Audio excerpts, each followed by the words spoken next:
নিচ থেকে বয়ে চলেছে লক্ষ্মণগঙ্গা, তার স্রোত তো প্রচণ্ড।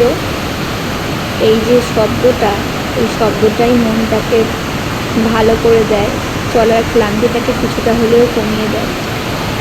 তো এই কলতানকে সঙ্গে নিয়েই আবার এগিয়ে চলা।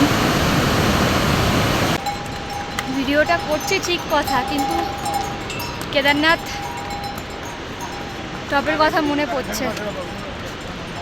সুদীপ তোকে মনে পড়ছে, ছোট্টুকে মনে পড়ছে, কিভাবে হেল্প করেছিল। পুরো ট্রেকিংটাই আমার সঙ্গে ছিল। তো সত্যি বলতে এখনো পর্যন্ত আমার শ্বাসকষ্ট হয়নি, আরামসেই উঠছি। তো দেখ পুরো ভিডিওটা তোদের জন্য।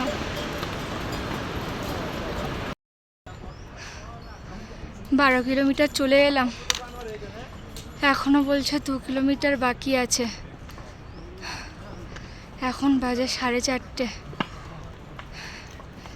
10টা থেকে 4:30।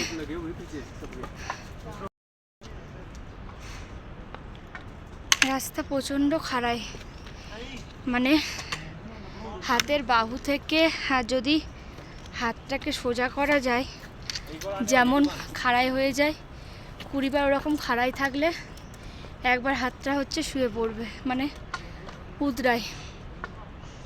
তো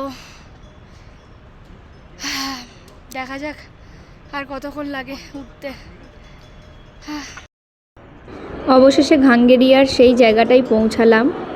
পৌঁছে এই মেঘ আর পাহাড়ের এই যে অপরূপ দৃশ্য দেখে মন ভালো হয়ে গেল। এটা হচ্ছে হেলিপ্যাড।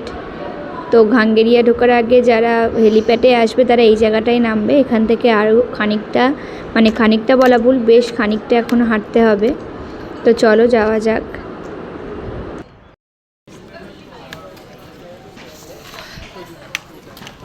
অবশেষে 5:40,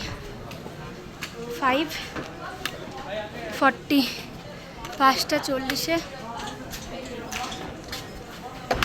অবশেষে 5:40 ঘাঙ্গেরিয়াতে পৌঁছালাম। তো ওয়েলকাম টু ঘাঙ্গেরিয়া।